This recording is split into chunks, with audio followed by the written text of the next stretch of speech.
Magandang araw mga kakutsero. Ito na naman po ang inyong lingkod na si Jigs na magbibigay sa inyo ng giya ngayong araw ng Lunes. Ngayon po ay December 29, 2025 at may 7 po tayong magagandang karera. Uulitin ko po itong aking giya ay pure review and analysis ko lamang at walang halong information. Simulan na po natin. Race number 1. Dito po magsisimula ang winner take all. 3-year-old and above maiden race, placer. Distance is 1400 meters at dito may 10 kalahok. First choice ko po rito, numero 8, Grey Lark, papatubayan ni JT Pabilik. Kung maaalala nyo, dito po nasuspindi si Jackie King Flores ng 1 taon nung abutin siya ni due date, no? Sa tingin ko po, medyo lamang po ito.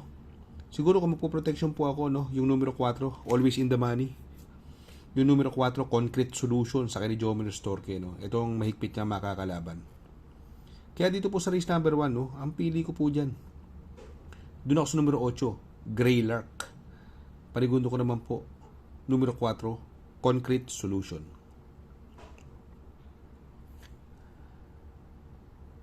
Sa race number 2, dito po magsisimula ang Pick 6. Pilracom Rating Base Handicap System Race, Class 4, 42 to 56 split. Distance is another 1,400 meters. At dito po may siyam na kalahok. Itong karerang ito ay anybody's race. Maraming mabilis.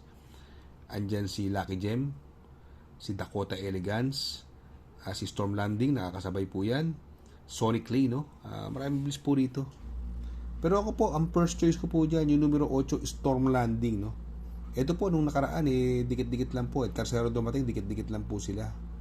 Kila Calculus, Johnny Dani, no? Ito po dumating ng tersero, malakas yung po ang dating nito sa kay Contra Denson. Pwedeng iuna, pwedeng isunod, no? Although tinalo na siya sa datingan ni River Rose. Sa tingin ko malaki po panalo niyan si Storm Landing.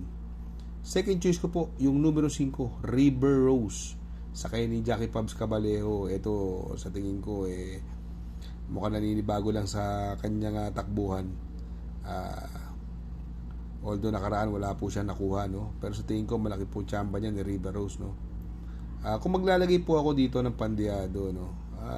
Ang gusto ko pong pandiado rito yung numero 2, Dakis, no? Sa kay ni Jackie Abreu, no? Para sa akin magandang pandiado po yan. Baka sakali kasi maglutsahan si Sonic Lee, Lucky Gem, no? At saka si yan, Dakota Elegance, baka makarimatendiado po. Kaya dito po sa race number 2, ang pili ko po dyan. Doon po ako sa numero 8, Storm Landing. Panigundo ko naman po, numero 5, River Rose. At isasama ko pong pandiado, numero 2, Dakis. Sa race number 3, dito po magsisimula ang Pick 5. Pilracom Rating Base Handicap System Race, Class 5, 17 to 41 split. Another 1,400 meter distance. At dito po may 12 kalahok. Talagang mahirap ang karera ngayon. Pero ako, para sa akin, dito ako sa galing sa segundo nakaraan, no? Medyo kinulang lang. Tinalo po siya ni Face T. Numero 11, Walking on Sunshine, no?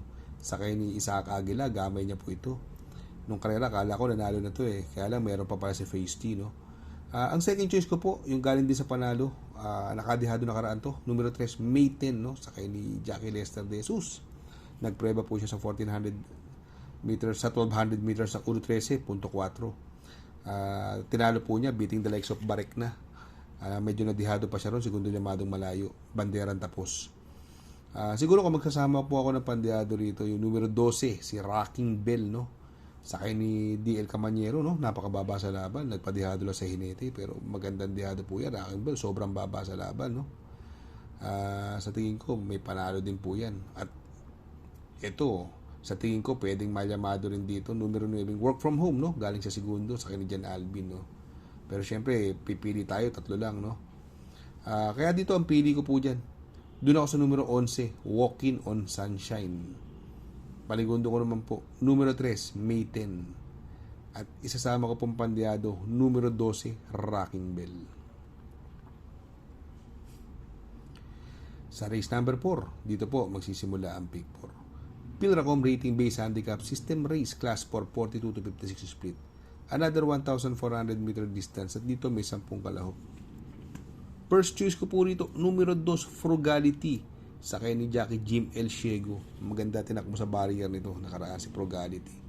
Nagpreba po ng 1.10 yan, no? Pero sa 1400 meters, may prueba pong 1.23 yan, Frugality. Although may pwede mo bigay ng pressure sa kanya si King Alexander, pero tingin ko hindi nila kakayanin ng air ni Frugality. At tingin ko magbibigay ng magandang laban po rito yung galing sa panalong numero 3, Trumpeter, no? Sa kay ni Noel Lunar. Impresibo panalo na ito, Trumpeter. Kung sakaling magkaroon na lutsahan, ito yung pinakamalapit na makakarimate, no? Siguro kung magsasama po ako ng pandiyado rito, yung another imported po, numero 9, This Old Heart of Mine, no? Sa kay ni RCC, Jackie RCC Masio, na magdadala ng 51 ng timbang. Sa tingin ko, ito, makakapag-abang sa unahan, si This Old Heart of Mine, no? Magandang pandiyado po yan. Kaya dito sa race number 4, ang pili ko po. Doon po sa numero 2, Frugality. Panigundo ko naman po, numero 3, Trumpeter. At isasama ko pong pandiyado, numero 9, This Old Heart of Mine. Sa race number 5, no? Pilracom rating based handicap system race, class 5, 17 to 41 split. Another 1,400 meters. At dito po may 13 kalahok at another anybody's race po. Napakahirap po talaga ng karera natin, no? Kung may mga gusto natin ako yung diado, sama nyo na, no? Pero ako, ito yung mga pili ko lang po rito. Para sa akin, itong karerang ito, ang mga tingin ko napupusuan ko dito, marami po no? Dahil nga, tulad na sinabi ko, anybody's race, si Golden Petita, Metal Strength, Music and Magic, Bonnie Avenue, Blown Away, no? Galing ngayon yan. Imperial Queen at si Anyari. Kung marami kapital, pwedeng isama lahat yun, pero syempre pipili lang po tayo ng ating kursonada uli. First choice ko po rito, no? Doon ako sa numero 3, Metal Strength, no? Ito si Metal Strength, napakababa na po sa laban, bagong baba ng grupo to, at magaling kay Claro Espare to. Sana ilabas ng connection. Sa tingin ko, malaking panalo niyan. Second choice ko po rito, dehadong numero 1, Golden Petita, sa kay ni Ryan Base. Sa tingin ko magandang pandehado rin po yan. At isasama ko pong pandehado, another pandehado po. Ito, bumaba na naman ng laban. Gumanda lang po ang labas sa aparato, malaki po panado. Numero 7, Music and Magic. Kaya dito po sa race number 5, ang pili ko po. Doon ako sa numero 3, Metal Strength. Panigundo ko naman po, numero 1, Golden Petita. At isasama ko pong pandehado, yung numero 7, Music and Magic. Sa race number 6, Pilracom rating based handicap system race, class 4, 42-56 split, no? Another 1400 meters 1400 meter distance, no? Ito po yung ating penultimate race. Full gate po tayo at another anybody's race. First choice ko po rito yung nakaraan galing sa tersero, no? Tersero po nakaraan ito. Medyo kinapos. Numero 1, Light from the East sa kay ni AB Serious. Sa tingin ko mag-uumento pa rin to kahit na tersero ng last run, no? Panigundo ko po rito, dumating po ng pang-apat doon. Ang lakas po na dating numero 14, Batang Kangkalu sa kay ni JT Pabilik. Gamay niya po ito. Yan po ang malakas na remate niya sa laban na yan. Kung magkasama po ako ng pandehado, ito ilang beses ko nakikita ito, laging tumitimbang. Yung dating sweepstakes winner, no? Numero 6, Natasha. Binigay na po kay Jackie RC Baldonido, no? Magandang dihato yan. Watch out po yan, no? Watch nyo po yan, no? Natasha, abangan nyo. Kaya dito sa race number 6, ang pili ko po. Doon ako sa numero 1, Light from the East. Panigundo ko naman po, numero 14, Batang Kangkalu. At isasama ko pong pandehado, numero 6, Natasha. Sa race number 7, sa last and final race, Pilracom rating based handicap system race, class 5, 17 to 41 split. Another 1,400 meter distance. At may 12 kalahok. At dito po, another anybody's race, no? Talagang napakahirap ng karera. Pero ito, tulad ng ito ay aking opinion lang. Kung magpaparatingan kayo, siguro hindi na lulusot, no? Hot Rod Hearts, Leader of the Band, Naughty Angel, Barayong, Chef Cat. Siguro hindi na makakawala dyan, pero syempre mamimili ulit tayo, no? Dito po, first choice ko, no? Ito, sakali baka ito mauna rito, no? Yung numero 4, Leader of the Band, no? Sa kay ni Jackie Noel Lunar, no? Kinapos lang po ito, Ngayon, wala ako nakikita ibang mabilis. Sa tingin ko, malaki po chance niya si Leader of the Band. Baka mahusto na to. Nakaraan, kinapos lang, no? Second choice ko po rito, yung ang second choice ko po, yung numero Sa East, Naughty Angel. Ito, nakaraan, meron na rin po ito. Kaya lang, magdadala ng 57 na timbang. Pero sa tingin ko, may panalo po yan. Kung magkasama ako ng dihado rito, yung numero 8, Barayong, no? Bininik na kay Arce Baldonido. Kung naaalala nyo, pinakadihado yung tumakbo. Nanalo po yan.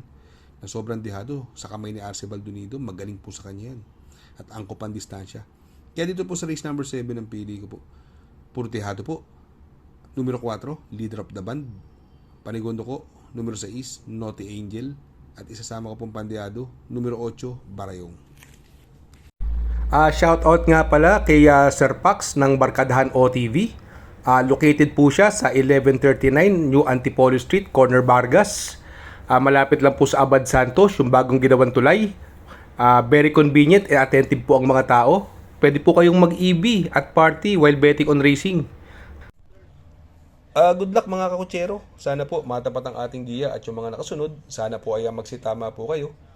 Ako yung makikiusap lamang at makikisuyo sa inyo na please like, share, subscribe, and hit the notification bell para update kayo sa aking mga giya. Good luck po and happy racing.